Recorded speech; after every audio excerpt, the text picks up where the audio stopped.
Gloire à Dieu. Amen. Bienvenue dans la présence du Seigneur. J'espère que vous êtes dans la joie ce matin. Bienvenue dans la joie de votre Père. Bienvenue également dans le repos du Seigneur. Et ce matin, le Seigneur, il est là au milieu de nous. Et il veut nous faire du bien. Il veut nous bénir. Et nous également, nous sommes dans la joie de venir rencontrer notre Père. Parce que lorsque nous venons dans sa maison, c'est pour le rencontrer, c'est pour le louer, c'est pour célébrer sa majesté. Amen. Amen. Et ce matin, je voudrais partager donc le psaume 84 avec vous. Heureux ceux qui habitent ta maison, ils peuvent te célébrer encore. Heureux ceux qui placent en toi leur appui. Ils trouvent dans leur cœur des chemins tout tracés. Amen. Amen. Et nous voulons habiter continuellement dans la maison de notre Père ce matin. Amen. Et donc je vous invite à ce que, pour ceux qui peuvent, se tenir debout pour que nous puissions louer ensemble notre Seigneur.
Mon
et le soleil menace. Créateur des étoiles, mon secours est en toi. Si mes larmes ruissellent et que mon pas chancelle, Créateur de la terre, mon secours est en toi. Je lève les yeux vers les hauts sommets. Toi seul est mon Dieu. Je proclamerai. Toi seul est ma force. Toi seul me restaure mon secours est en toi. Toujours tu me portes jamais. Tu me donnes mon secours est en toi. Si la peur m'envahit et mon âme chavire, Créateur de la vie, mon secours est en toi. Je lève les yeux. Je lève les yeux vers les hauts sommets. Toi seul est mon Dieu. Je proclamerai. Toi seul est ma force. Toi seul me restaure mon secours est en toi. Toujours tu me portes jamais. Tu me donnes mon secours est en toi.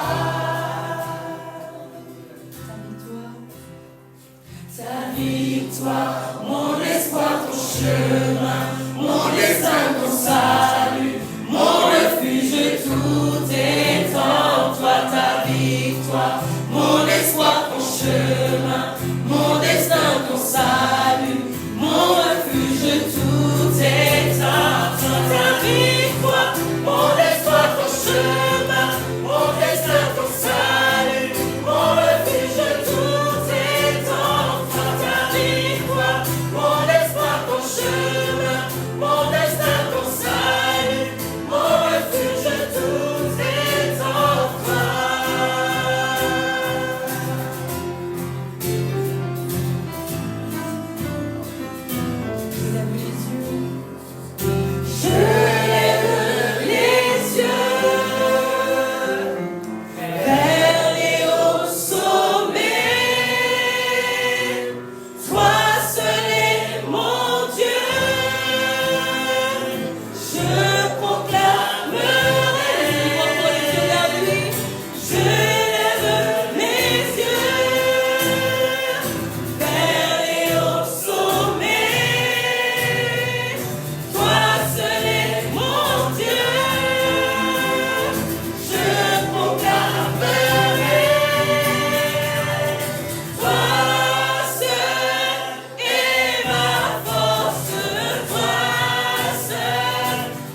voulons continuer de témoigner notre amour à notre Seigneur.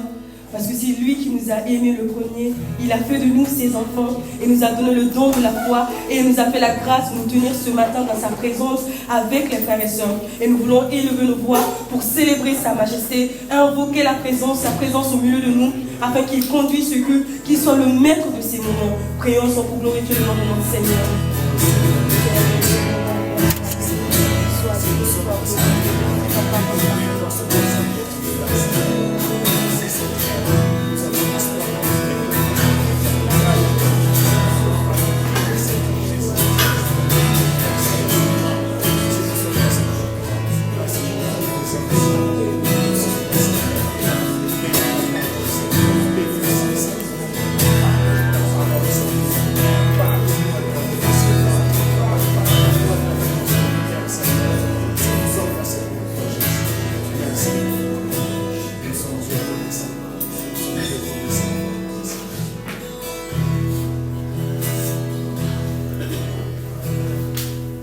Amen.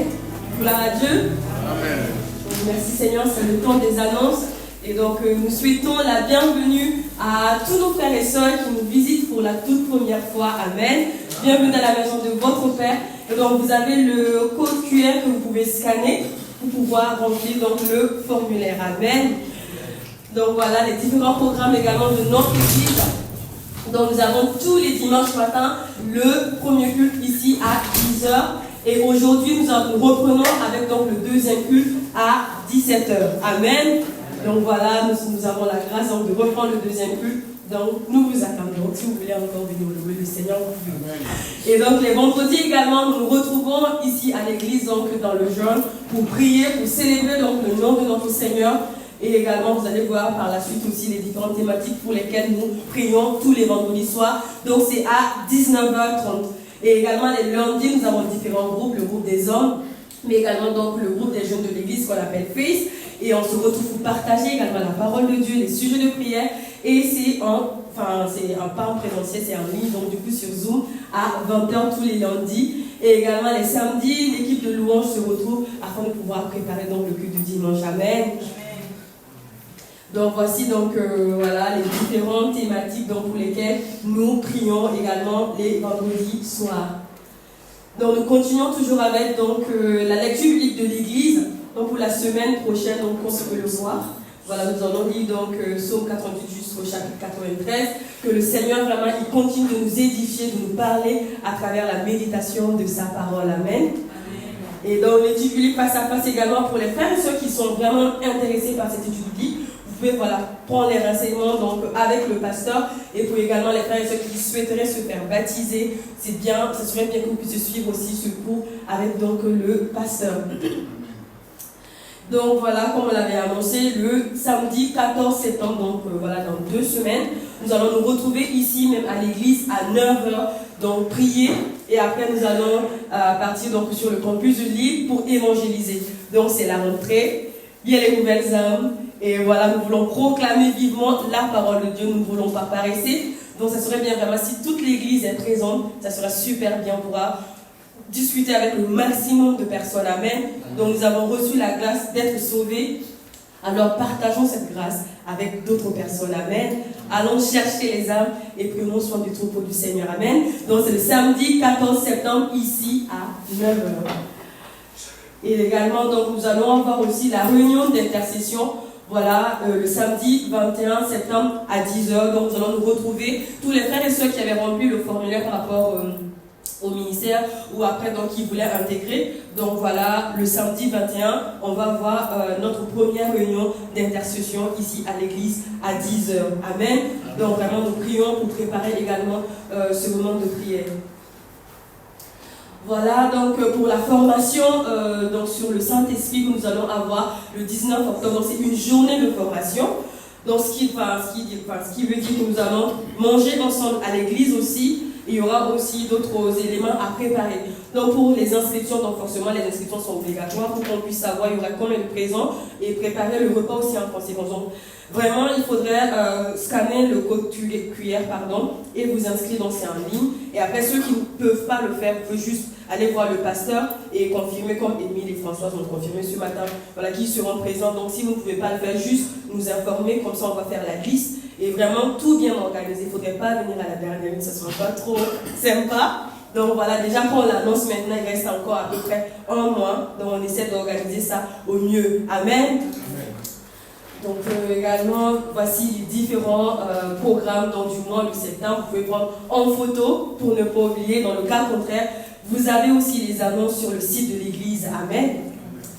Donc, c'est tout aujourd'hui pour le temps des annonces et nous continuons vraiment à prier pour ces différents programmes parce que c'est la vie de l'église et c'est à travers aussi ces programmes que le Seigneur il édifie son église. Et à présent, nous voulons aussi prier pour le temps des dîmes et offrandes. Nous voulons recommander ce moment précieux entre les mains du Seigneur parce que nous voulons venir également servir notre Maître avec nos biens et nous savons que c'est lui qui pourvoit à nos besoins quotidiens. Le Seigneur, il prend soin de nous quotidiennement et le Seigneur désire également que nous soyons des sources de bénédiction là où il nous a placés. Et également, nous voulons être des sources de bénédiction ce matin pour notre église locale, pour soutenir la vie de notre église locale. Donc je vais prier pour que nous puissions préparer nos cœurs et venir offrir nos dîmes et nos offrandes à notre Seigneur.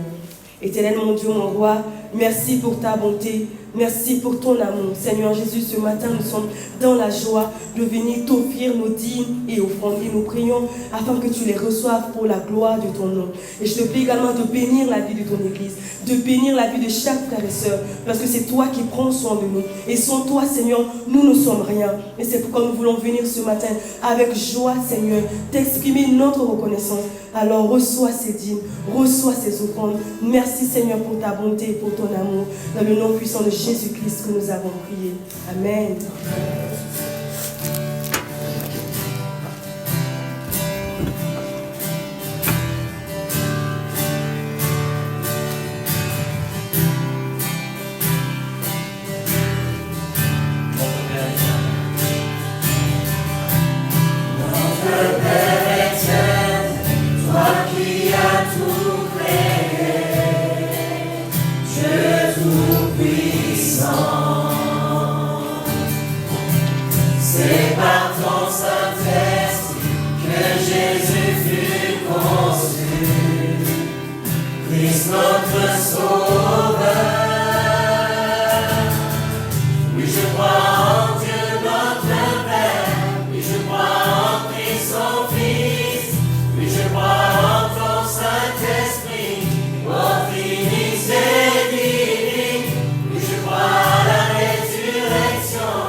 vous trouvez dans la maison du Seigneur. Amen. Avec vous, avec les frères et sœurs, chaque personne dans le Seigneur est tellement précieuse. Allez-y, vous pouvez saluer les uns les autres. Tu es précieux dans le Seigneur. Plus que précieux. Merci au Seigneur. J'espère que vous avez passé de bonnes vacances en famille, les déplacements, l'été, voilà, commence à finir. Et nos enfants, ils rentrent à l'école demain. Et aussi d'autres personnes qui reprennent voilà, après les vacances. Nous prions vraiment, Seigneur, les guides, vraiment vous fortifient. Voilà, et voilà. Nous sommes été appelés à être la lumière dans le monde. Donc n'oublions pas vraiment que nous devons être là, des acteurs, vraiment pour continuer à être des témoins de l'amour de Christ, là où on nous amène. Même si les choses parfois ne sont pas toujours faciles, le Seigneur il est avec nous. Amen. Que Dieu nous bénisse et continue à prier voilà, pour nos enfants, nos familles et les frères et sœurs. Et nous voulons partager la parole de Dieu aujourd'hui ensemble dans un chapitre de Philippiens, chapitre 2, de verset 12 jusqu'au verset 18. Si vous voulez bien, vous devez, pour honorer la parole de notre cœur, nous pouvons lire la parole de Dieu. En Philippiens chapitre 2, verset 12 au verset 18. Ainsi, mes bien-aimés, vous qui avez toujours obéi, non seulement quand j'étais présent, mais bien plus encore maintenant que je suis absent. Mettez en œuvre votre salut avec crainte et profond respect. En effet, c'est Dieu qui produit en vous le vouloir et le faire pour son projet bienveillant.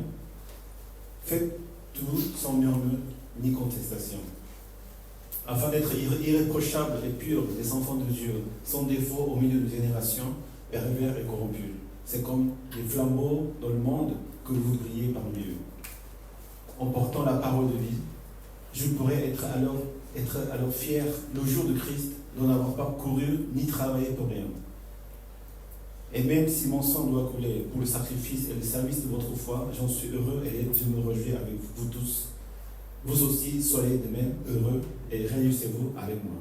Amen. Amen. Merci. Nous voulons méditer ces paroles avec le titre « Pour la vraie vie ». Nous pensons à la vraie vie que nous sommes en train de vivre dans le Seigneur et que le Seigneur nous est venu pour montrer, nous fait connaître la vérité. Qu'est-ce que la vérité? La définition de la vérité, c'est quelque chose qui conforme à la réalité. Quand on dit c'est vrai, c'est parce que c'est réel. C'est quelque chose qu'on voit réellement et quelque chose qui n'est pas le contraire de la vérité, c'est l'illusion, l'erreur, mensonge ou demi-vérité. Mais ce que nous disons quand nous disons que c'est la vérité, c'est parce que c'est de réel et c'est de vrai.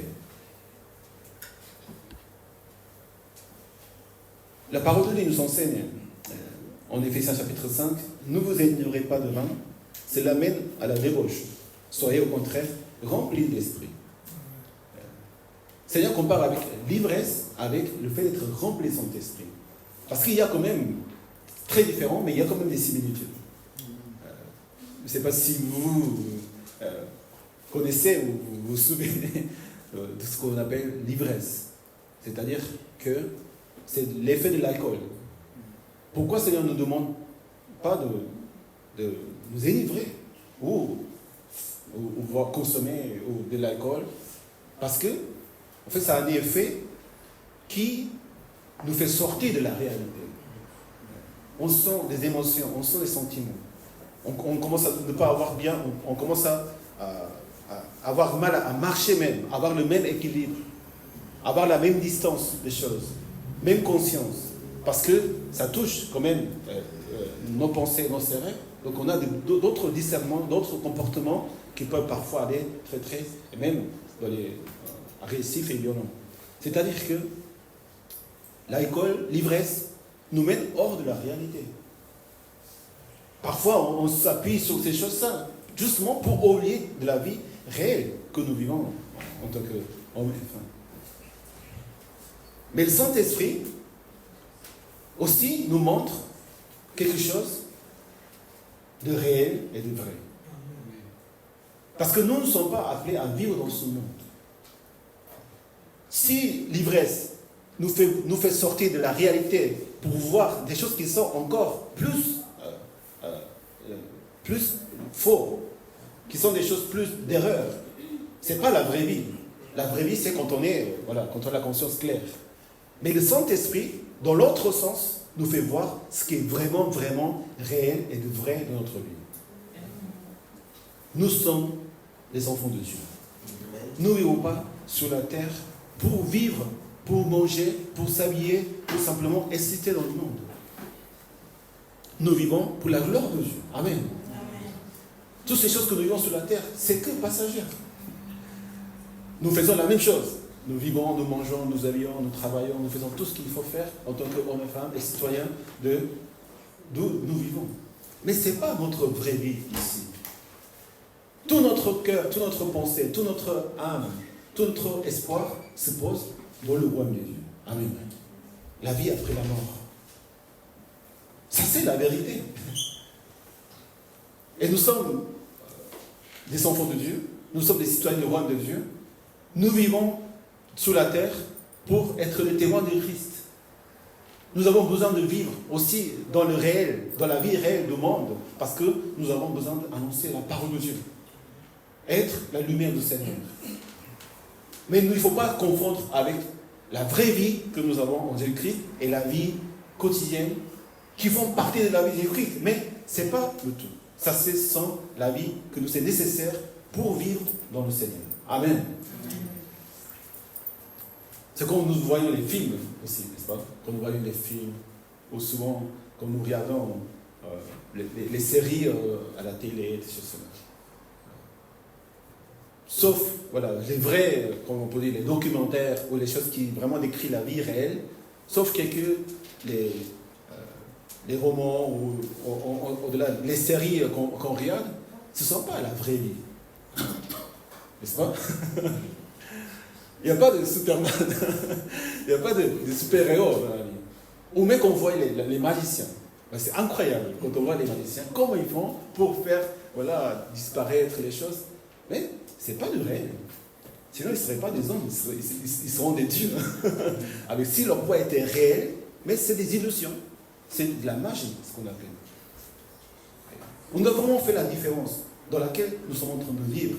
Pourquoi nous faisons, pourquoi nous vivons, pourquoi nous habillons. Le Seigneur dit dans sa parole, ne vous inquiétez pas donc de que mangerons-nous, que boirons-nous, avec que nous habillerons-nous. Tout cela, les membres de notre peuple qui le recherchent. Or, votre Dieu sait ce que vous avez besoin. Recherchez d'abord le royaume de sa justice, la justice de Dieu, et tout cela vous sera donné en plus. Pourquoi nous devons chercher le royaume de sa justice? Parce que c'est ça la vérité. Amen. C'est ça ce qu'il nous faut en tant qu'enfants de Dieu. C'est ça ce qui nous identifie.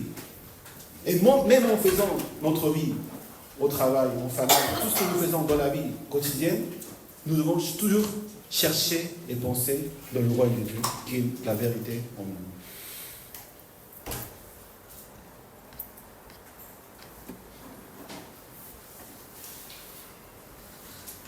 Seigneur dit aussi, Seigneur dit, je suis le chemin, la vérité et la vie.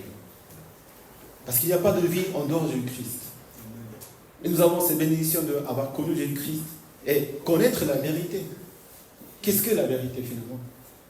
Qui je suis? Pourquoi j'existe? D'où nous venons? Comment nous sommes nés? Et la parole de Dieu, c'est la révélation de ces vérités que Dieu a créé le monde entier. Et que nous sommes ses créatures. Pourquoi nous sommes nés? Pourquoi nous mourons? Pourquoi dans la vie il y a certaines choses qui se passent? D'où viennent les difficultés, les problèmes, les maladies, toutes ces conséquences, ce qu'on appelle le péché.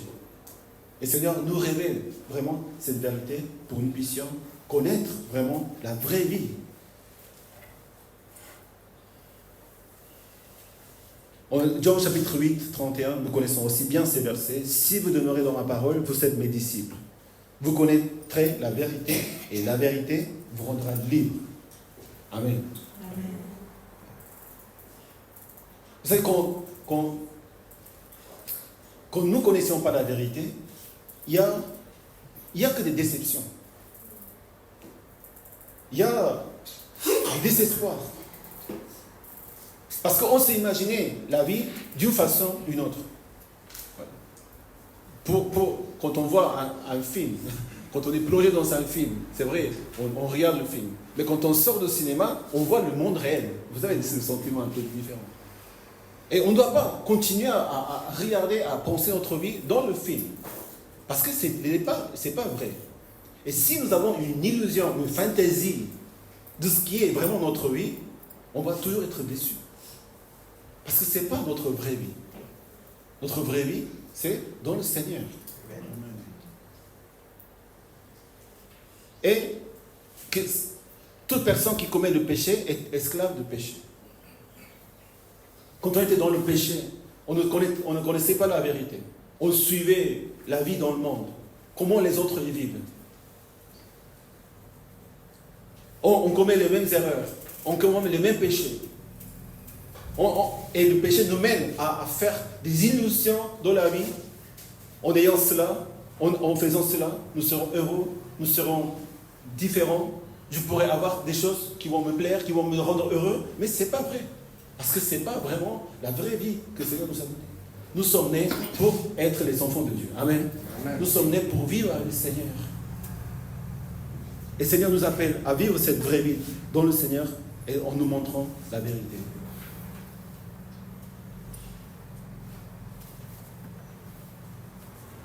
En Romains chapitre 12, verset 1 à 2. Je vous encourage donc, frères et sœurs, par la compassion de Dieu, à offrir votre corps comme un sacrifice vivant, saint, agréable à Dieu. Ce sera de votre part un culte raisonnable. Ne vous conformez pas au monde actuel, mais soyez transformés par le renouvellement de l'intelligence, afin de discerner quelle est la volonté de Dieu, ce qui est bon, agréable et parfait. À partir du moment où nous connaissons Dieu, qu'il est le Créateur, et nous sommes ses créatures, d'offrir notre vie en tant que sacrifice vivant, c'est un culte raisonnable. Quand on connaît le Seigneur Christ, oui, je donne ma vie au Seigneur. Et on veut sacrifier notre vie pour le Seigneur. Et ce n'est rien de hors norme ou extraordinaire. Parce que c'est ça la vraie vie. Et ce n'est pas quelque chose qu'on sacrifie, mais il n'y a pas d'autre chemin. Le seul chemin, la seule vérité, c'est Jésus-Christ. Amen. Amen. Et si nous disons que nous croyons à la vérité qui est notre Seigneur Christ, il n'y a pas d'autre vérité. Sinon, elle ne serait pas la vérité. La vérité, c'est une seule. La vérité ne change pas. Amen. La seule chose qui ne change pas dans l'univers, dans l'histoire, dans l'homme, dans l'humanité, c'est notre Seigneur Christ. Amen. Parce que Dieu est éternel. La vérité ne doit pas changer, ne doit pas finir. Et Dieu, notre Dieu éternel, est la vérité parce qu'il est le Dieu créateur. Il est l'alpha et l'oméga qui ne change jamais. Il est notre Dieu éternel. Soyons libres. Amen. Amen. Soyons affranchis par la vérité de Dieu. Au chapitre 2, verset 5, je ne sais pas si on peut afficher, oui. Paul, il exprime, en fait, qui est Jésus-Christ, vraiment. Et on peut trouver dans ces versets la divinité de Jésus-Christ, l'humanité de Christ, et vraiment qui était Jésus-Christ pour nous. Lui qui était en condition divine, il n'a pas regardé son égalité avec Dieu comme un butin à préserver. Mais il s'est dépouillé lui-même en prenant une condition de serviteur, en devenant semblable aux êtres humains, reconnu comme un simple homme. Il s'est humilié lui-même en faisant preuve d'obéissance jusqu'à la mort, même la mort sur la croix. C'est aussi pourquoi Dieu l'a élevé à la plus haute place et lui a donné le nom qui est au-dessus de tout nom, afin qu'au nom de Jésus-Christ plie les genoux dans le ciel, sur la terre et sous la terre, et que toute langue reconnaisse que Jésus-Christ est le Seigneur, à la gloire de Dieu du Père. Amen. Notre Seigneur Jésus-Christ, qui était de condition divine, il était pleinement Dieu, mais il s'est vidé lui-même. Il a renoncé à sa royauté de Dieu, de la divinité. Il s'est dépouillé pour se faire un homme, pour devenir un serviteur, en devenant semblable à l'être humain, à ses créatures. Pourquoi Dieu est devenu homme? Pourquoi Dieu a envoyé son Fils Jésus-Christ dans le monde? Parce qu'il nous a aimés. si Jésus-Christ n'aurait pas été devenu un homme, un serviteur, et qui est mort sur la croix, nous ne pourrions pas être aujourd'hui dans la relation avec le Père. C'est ça la vérité. C'est Dieu qui s'est fait homme parce qu'il nous aime. Il s'est sacrifié lui-même pour nous donner la vie. Il s'est humilié lui-même en faisant preuve de l'obéissance jusqu'à la mort. Dès que nous sommes dans cette vérité et nous croyons que Jésus-Christ, il est notre Seigneur, il est notre Dieu qui s'est fait homme pour mourir, nous avons la nouvelle vie en Jésus-Christ. Amen. La vraie vie en Christ. En Romains chapitre 10, verset 9, si tu reconnais publiquement de ta bouche que Jésus est le Seigneur et tu crois dans ton cœur que Dieu l'a ressuscité, tu seras sauvé. Nous sommes sauvés par la foi en Christ. Amen. Nous ne sommes pas sauvés par les autres. Nous ne sommes pas sauvés parce que nous avons fait quelque chose. Mais nous avons été sauvés par la grâce de Dieu, au moins à travers la foi. Nous sommes sauvés par la foi et non pas par les œuvres. Amen. Amen. C'est-à-dire que Dieu s'est révélé à nous à un moment. Ce Dieu, après que Dieu a créé le monde, après l'histoire de l'Ancien Testament, et que Dieu a envoyé Jésus-Christ pour se révéler à nous, c'est la vérité. Et nous vivons dans cette vérité.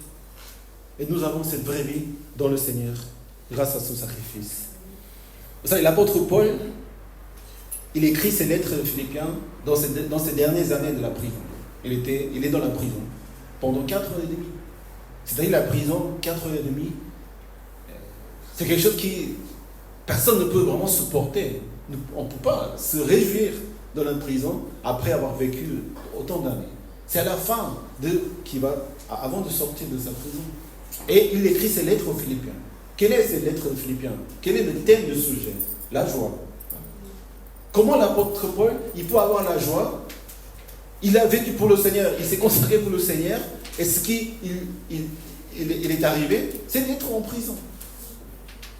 Mais il ne se plaint jamais, il n'est pas attristé, au contraire, il est dans la joie, parce qu'il se trouve dans la vérité de Dieu. Amen. C'est la raison pour laquelle nous pouvons être toujours dans la joie, parce que nous sommes dans la vérité, nous sommes dans la victoire. Et nous vivons la vraie vie, et c'est ce qui nous réconforte, c'est ce qui nous console, c'est ce que nous pouvons vraiment remercier au Seigneur.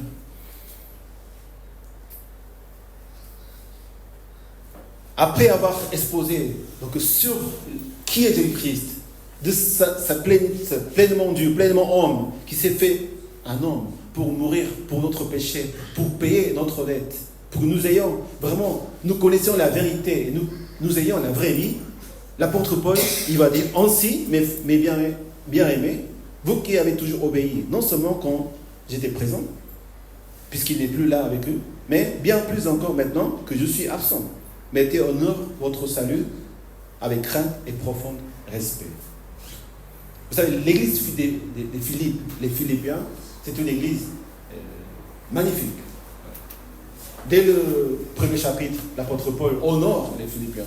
Et il aime les Philippiens parce qu'ils ont participé à la mission de l'apôtre Paul. Ils ont soutenu l'apôtre Paul en envoyant des dons et les aides, en envoyant ses serviteurs. Et Paul vraiment a aimé les Philippiens.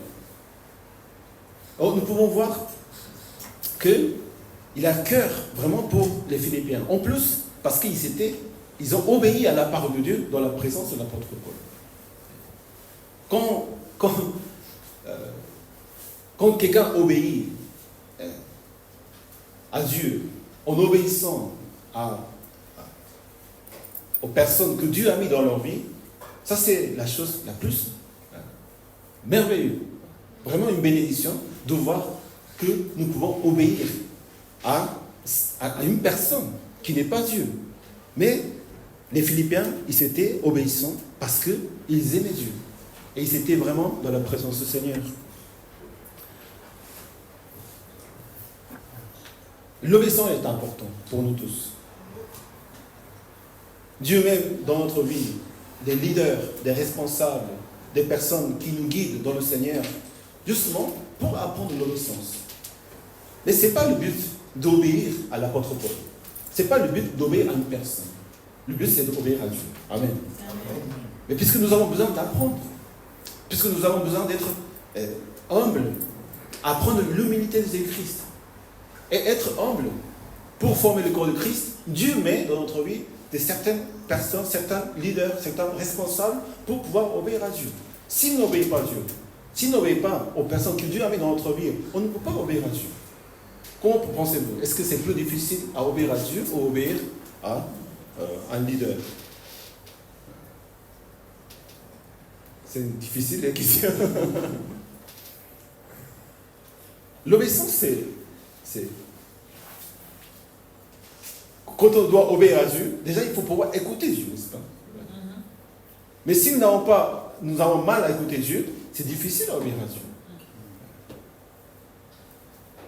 En tout cas, quelqu'un qui peut obéir à Dieu doit obéir à la personne que Dieu a mis devant nous. Parce que c'est Dieu qui a mis devant nous. C'est Dieu qui a placé devant nous. Et c'est à travers cette obéissance que nous continuons à marcher et à suivre le Christ. Mais puisque l'apôtre Paul n'est plus là, l'apôtre Paul exhorte en disant, maintenant que je suis absent, mettez en œuvre votre salut avec crainte et profond respect. Le but, ce n'est pas que les fidèles, ils obéissent à l'apôtre Paul, mais qu'ils mettent en œuvre leur salut.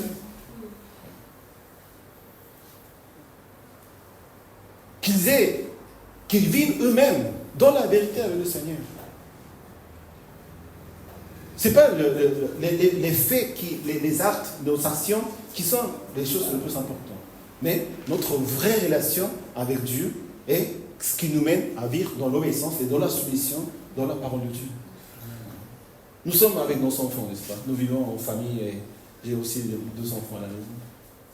Quand ils sont vraiment petits, 1 an, 2 ans ou 3 ans, les parents, ils doivent aider les enfants. Ils doivent faire tout pour les enfants. Parce que c'est l'amour envers les enfants. Parce qu'ils ne peuvent pas faire ça. Mais quand ils grandissent, il faut plus de sagesse que ça. Si on est derrière les enfants, jusqu'à l'âge de 14, 15, 16, 17, 18, 19, 20, parce que si on fait tout pour eux, pour les enfants, et on est pour eux simplement, et on fait tout à leur place, ils ne vont jamais devenir des personnes adultes. Ils ne vont jamais connaître la maturité. Donc maintenant, quand ils sont grands, l'amour de père et mère, nous devons avoir plus de sagesse et de laisser faire découvrir ce qui est le bien et le mal et de faire vraiment qu'ils discernent par eux-mêmes, qu'ils le fassent par eux-mêmes. Quand les enfants sont petits, on doit laver les dents. Mais quand ils sont grands, il faut qu'ils apprennent à laver eux-mêmes. Aussi, non seulement des choses physiques, mais comment vivre, comment être en relation avec les uns les autres. On doit les enseigner, on doit les apprendre, mais eux, ils doivent voir ça par eux-mêmes, tout seuls. L'apôtre Paul, il aimait tellement les Philippiens. Et ils aimaient tellement parce qu'ils étaient vraiment, même obéissants à lui, à cause de Dieu. Mais maintenant, il veut que les Philippiens, ils mettent en œuvre leur propre foi. Nous devons chacun marcher vraiment notre propre foi, notre propre salut en Jésus-Christ. Amen. Au début, on doit aider vraiment à connaître le Seigneur Christ. On doit aider à vivre la communauté biblique. Mais à un moment, nous sommes tous en relation avec Dieu. Nous devons vivre dans cette vérité. Oui, c'est le vrai Dieu, c'est le seul Dieu. Oui, c'est ma vraie vie dans le Seigneur. Même s'il n'y a personne qui me demande de faire, même si quelqu'un qui me surveille, ça, je ne sais pas si ça sert à quelque chose, mais on est là pour aider, mais on n'est pas là pour surveiller. Chacun doit vivre vraiment sa vie avec le vrai Dieu, dans la vérité, en sachant pourquoi je suis ici, pourquoi je suis né, et vers où je vais, pourquoi Dieu m'a donné cette vie. La vraie vie en Jésus-Christ. Vivons la vraie vie dans le Seigneur. Amen. Amen. Par nous-mêmes. Et en mettant en œuvre notre foi. Encore une fois, nous ne sommes pas sauvés par les hommes, mais nous sommes sauvés par la foi. Amen. Amen. Mais, une fois que nous sommes sauvés, nous mettons notre foi en œuvre. Ça, c'est ce que l'apôtre Paul nous enseigne. Avec tremblement, avec crainte. On ne joue pas avec notre salut, on ne joue pas avec notre foi. C'est de sérieux, c'est de très important parce que c'est la vraie vie. On ne peut pas faire n'importe comment. Donc on doit apprendre et le Seigneur nous apprend à vivre. En effet, c'est Dieu qui produit en vous le vouloir et le faire de son projet bienveillant. Encore une fois qu'on est sauvé, une fois que nous avons une nouvelle vie, nous faisons quelque chose avec notre vie. Qu'est-ce que nous faisons? nous honorons notre Dieu. Nous vivons pour la gloire de notre Père. Nous vivons, nous mangeons, nous habillons, nous préparons, nous travaillons, tout pour vraiment honorer notre Dieu. Et c'est Dieu qui nous donne le vouloir et le faire de son projet. Allez dire à notre Dieu un projet magnifique pour toi.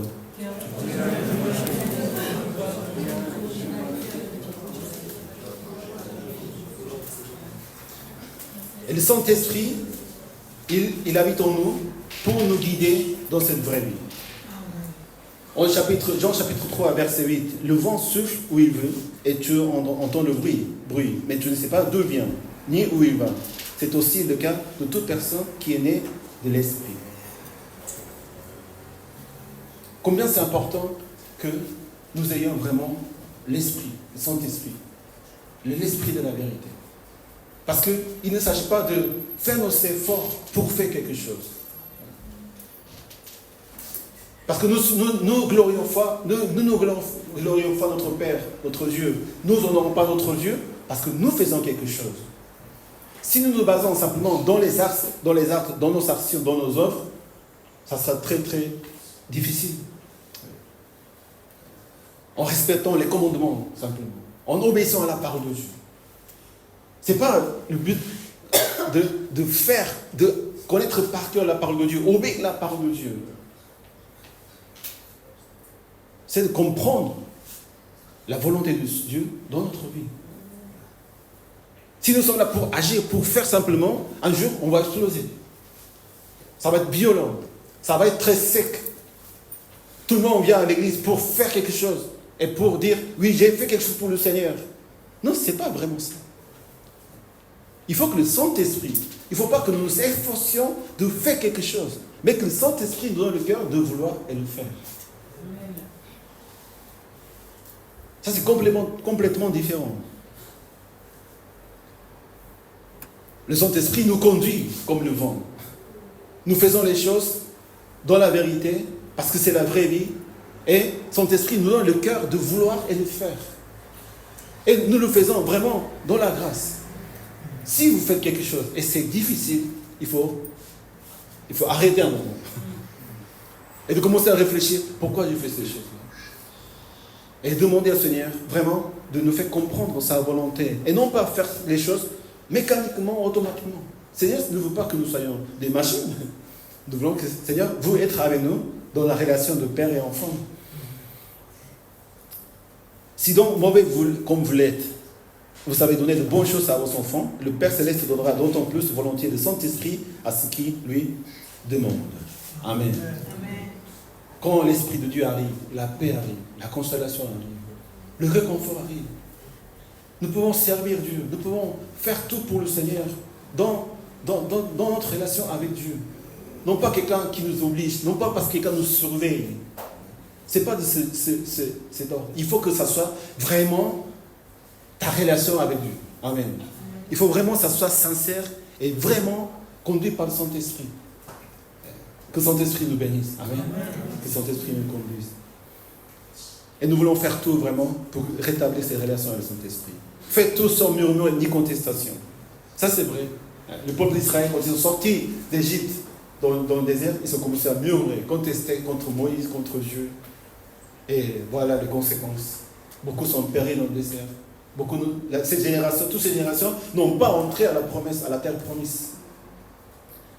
Parce que Saint-Esprit qu'on nous donne à faire quelque chose, c'est souvent contraire à ce que nous voulons faire.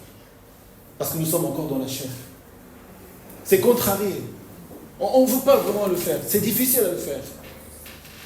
À ce moment-là, il faut décider. Qu'est-ce que je vais décider? Vraiment vivre pour la parole de Dieu et pour la volonté de Dieu, pour la vérité de Dieu, ou est-ce que je suis en train de faire quelque chose que ça me plaît? Est-ce que ces choses glorifient le Seigneur? C'est ça ce que nous devons chercher. Et Saint-Esprit nous fait savoir ce que Dieu fait, ce n'est pas vraiment la volonté de Dieu. Donc, on doit dire, est-ce que je vais continuer à vivre dans ce mensonge, dans ces vies fausses, dans l'erreur, ou je vais me soumettre au Saint-Esprit et de vivre vraiment de ce qu'il nous demande de faire. Et qu'est-ce que nous devons dire quand Saint-Esprit nous parle? Saint-Esprit nous parle, Amen. Saint-Esprit nous parle. Vous savez, ce n'est pas difficile d'entendre et connaître la volonté de Dieu. Parce que tout le monde nous connaît. Ce n'est pas parce que nous ne faisons pas les choses, parce que nous ne connaissons pas les choses. Mais parce que nous ne les mettons pas en pratique. Parce que nous n'obéissons pas à la parole de Dieu. Nous savons, mais nous continuons avec notre vie un peu introvertie, notre vie personnelle. Non, ici c'est mon monde. Non, tu ne touches pas à ma vie.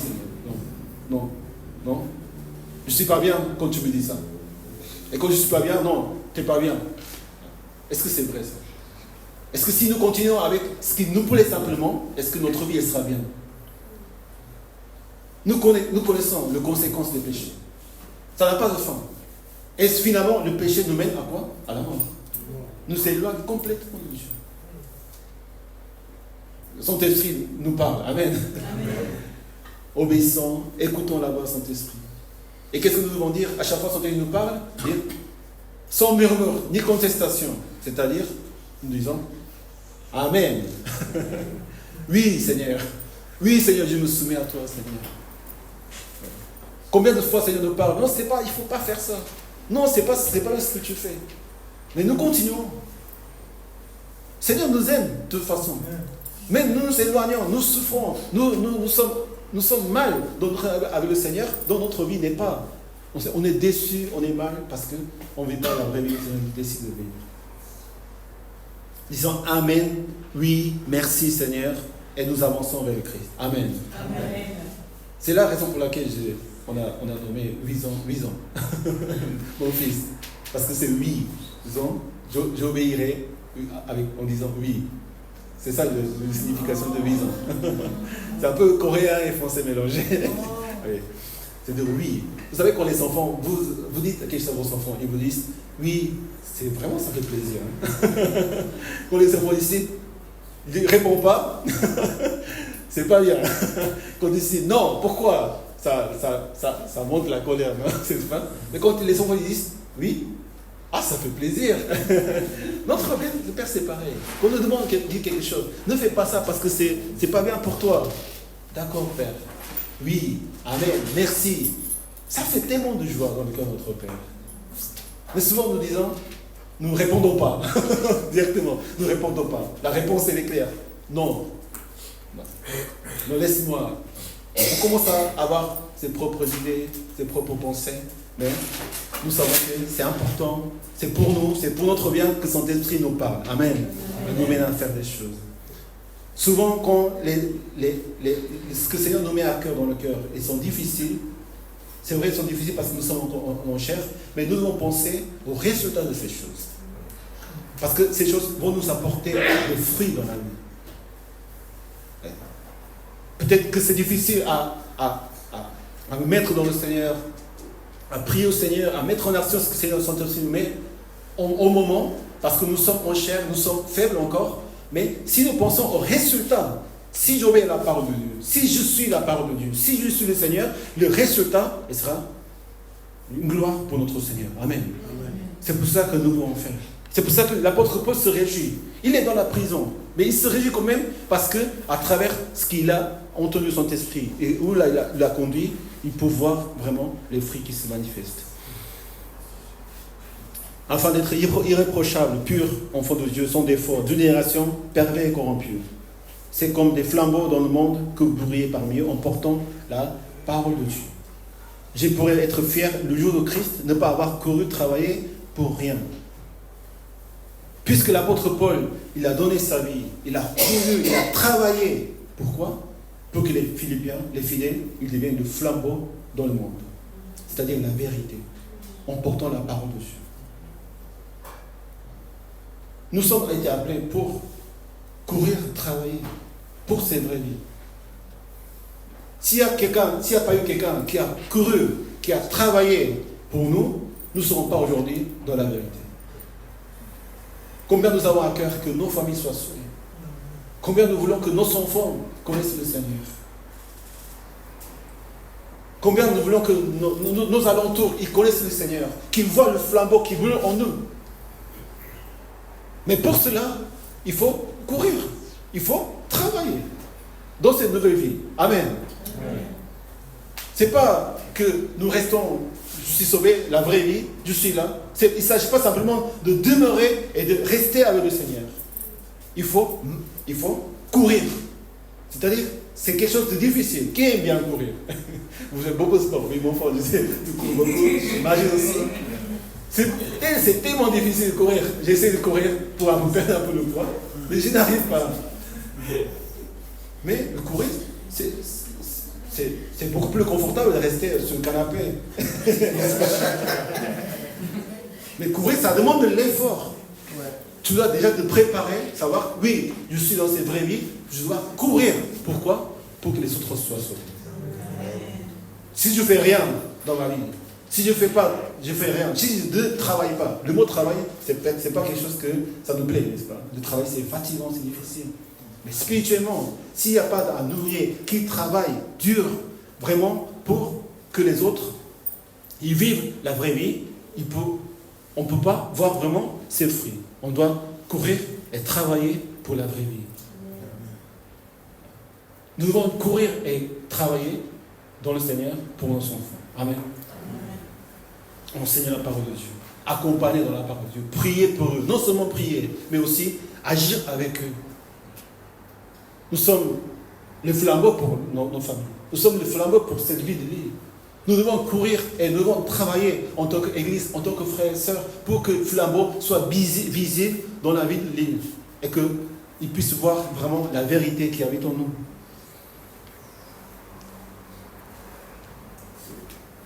Et même si mon sang doit couler sacrifice pour votre service de foi, je suis heureux et je me réjouis avec vous tous. L'apôtre Paul dit encore, il vous a été fait grâce non seulement de croire en Christ, mais encore souffrir pour lui, en menant le même combat que celui que vous m'avez vu mener et que vous l'apprenez maintenant et je mène encore. Il faut courir, il faut travailler. Ça demande sacrifice. Mais ça, c'est la vraie joie que nous pouvons avoir dans la vie, parce que nous voyons à travers notre sacrifice d'autres personnes, d'autres âmes, d'autres vraies vies que reviennent dans le Seigneur. Ça, c'est la vérité que nous vivons. Ça, c'est la vérité que le Seigneur nous enseigne. Jean dit en 3 Jean chapitre 1, verset 4, « Je n'ai pas plus grande joie d'apprendre que mes enfants marchent dans la vérité. » Amen. Vivons vraiment pour la vérité.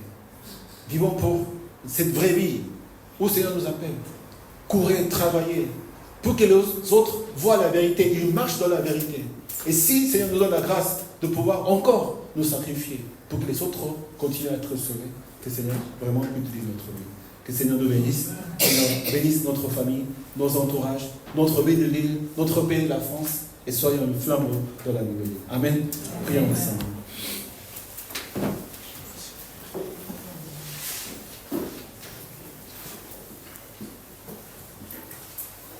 Ne savez-vous pas que les concurrents dans le stade courent tous, mais qu'un seul remporte le prix? Courez de manière à le remporter. Moi donc, je cours, mais pas comme l'aventure. Je force non pas pour battre l'air. Au contraire, je traite durement mon corps et je le discipline de peur d'être moi-même disqualifié après avoir prêché aux autres. Non seulement courir et travailler pour que les autres connaissent la vérité, ça, c'est simplement pour les autres. C'est pour nous aussi. Comment nous pouvons continuer à vivre dans cette vraie vie? De continuer à écouter le Saint-Esprit. Si on ne court pas, si on n'avance pas, si on reste là où on est, si on avance vers le Christ, vers la vraie vie où le Seigneur nous appelle, comment notre vie peut tenir debout? À un moment on tombe, à un moment on va en arrière. On continue à obéir, on continue à nous soumettre, on continue à courir vers l'avant. On continue à travailler. Quand on ne fait rien, c'est là où il y a le problème. D'où le roi David, il a péché également. Parce qu'il n'était pas engagé dans le combat. Là où il devait être. Seigneur nous a sauvés pour les bonnes œuvres. Pour que nous puissions travailler. Et nous ne travaillons pas, nous ne courons pas par notre propre force. Mais par la puissance de Saint-Esprit. Amen. Élie, il a couru, il a devancé le char sous la pluie. Nous avons entendu cette méditation à travers notre pasteur Jean Christophe. Le réveil est là. Le réveil est là. Et dans le réveil, comment nous agissons? Nous courons et nous travaillons. Et le réveil arrive. Le réveil s'accélère. Mais si on reste là où on est, le réveil passe, la pluie passe. Il faut courir sous la pluie. Saint-Esprit est en train d'agir dans le pays. Amen. Saint-Esprit est en train d'agir en France. Amen. En Angleterre, en Allemagne, en Europe. Dans le monde entier, Saint-Esprit est en train d'agir, en train de dire à chaque enfant de Dieu, chaque croyant, chaque église, courez, travaillez pour la vérité. Et nous verrons des âmes revenir dans le Seigneur. Nous verrons nos familles rencontrer Jésus-Christ. Nous prions, nous repentons et nous allons courir, travailler. Et qu'à travers votre sacrifice, d'autres personnes puissent aussi continuer la course. La course que l'apôtre Paul a courue. Et la couronne de justice nous attend au jour du Seigneur. Ça, c'est la vérité. Le Seigneur reviendra dans sa seconde venue pour nous juger et juger le monde. Amen. Nous croyons pas seulement que Jésus est venu sur la terre et ressuscité, il est monté au ciel, mais aussi nous croyons que c'est la vérité que reviendra pour juger sur nos vies ici, comment nous avons vécu sur la terre. Quelle vie nous avons vécue? Notre vie ne s'agit pas de vivre dans le monde, dans ce que les gens, le monde, que les personnes qui ne connaissent pas le Seigneur, ils suivent.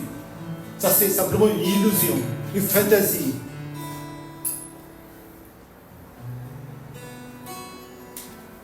Souvent c'est faux, et même si c'est vrai, ça ne peut jamais être la vérité, parce qu'après la mort, tout est fini. Seulement ce que nous sommes, nous vivons pour le Christ. Nous vivons vraiment pour continuer à être le flambeau, et que les autres deviennent le flambeau. Les autres qui brillent la vérité du Seigneur, c'est ce que le Seigneur va récompenser, va justifier notre vie dans le Seigneur. Seigneur, aide-nous à vivre dans la vérité, Seigneur.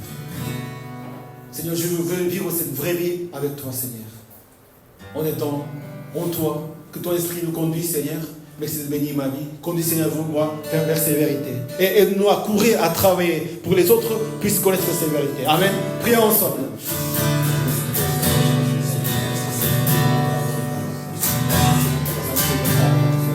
C'est notre Père qui est merci. Nous prions pour ton nom soit sauvé, Seigneur. Ton nom soit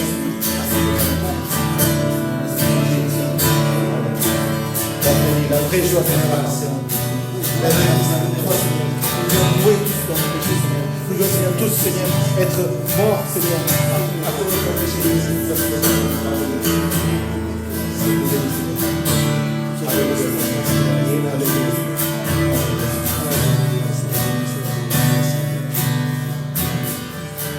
Ce matin, parmi nous, en entendant la parole de Dieu, et que vous n'avez pas eu le moment de décider par votre propre foi, et que le Seigneur vous a donné la foi de confesser votre péché, de dire, Seigneur, je veux donner ma vie à toi, Seigneur, en ce moment.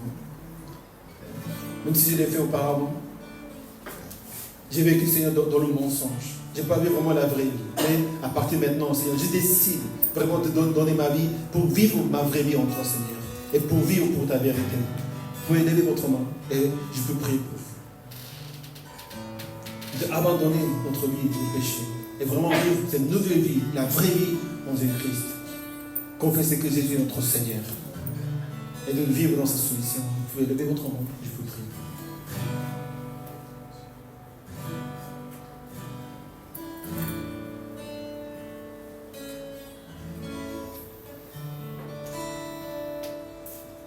Le Seigneur, aide-nous. Seigneur, conduis-nous vers la vérité, par ton esprit. Seigneur, remplis-nous par ton esprit, Seigneur, par ton Saint-Esprit, Seigneur. Pour les personnes qui ont besoin de la prière, vous pouvez vous lever aussi à la main, nous allons prier pour les frères et sœurs. Que le Seigneur nous conduise vers la vérité. Nous disposés vers tous les Nous prions pour vraiment soutenir, encourager nos frères et sœurs. Seigneur, bénis mes frères et sœurs. Bénis notre communauté, Seigneur. Bénis notre église. Que nous puissions continuer à proclamer ta vérité, Seigneur. Prions ensemble. Que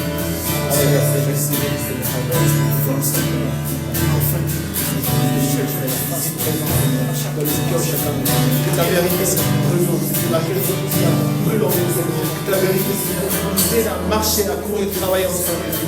Les fêtes de toi. À chaque fois, tu es là, c'est ça.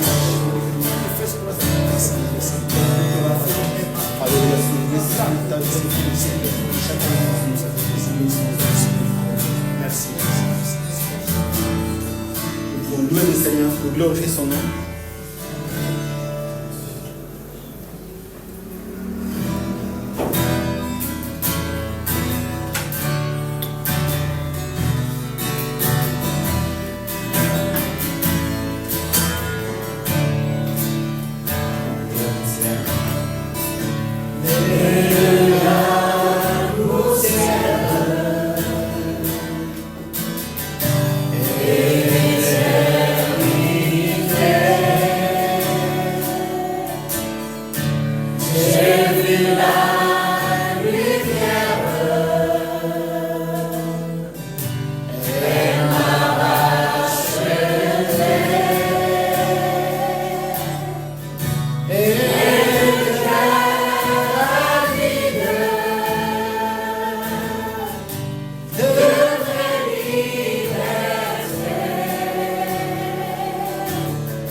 chemin et la vie. On devient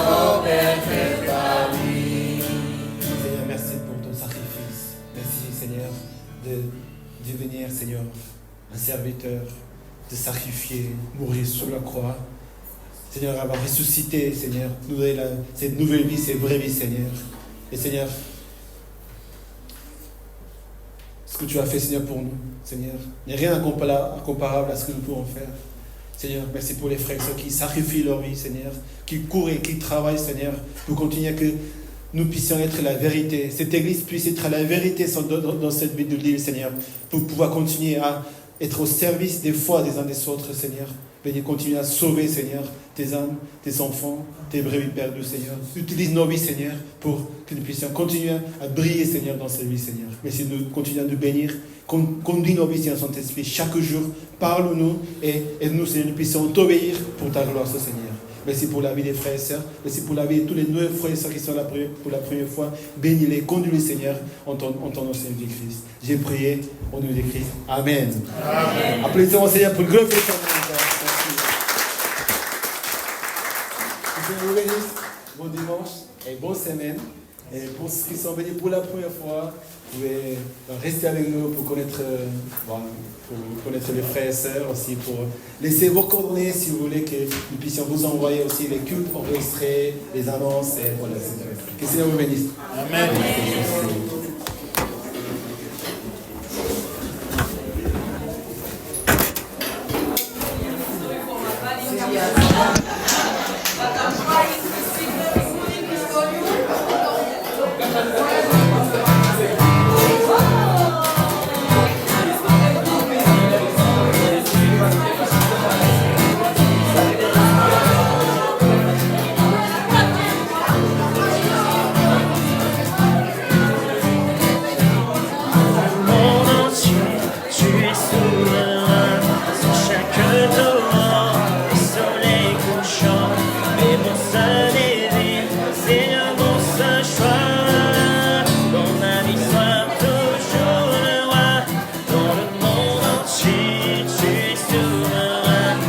Chaque jour et soleil couchant, et mon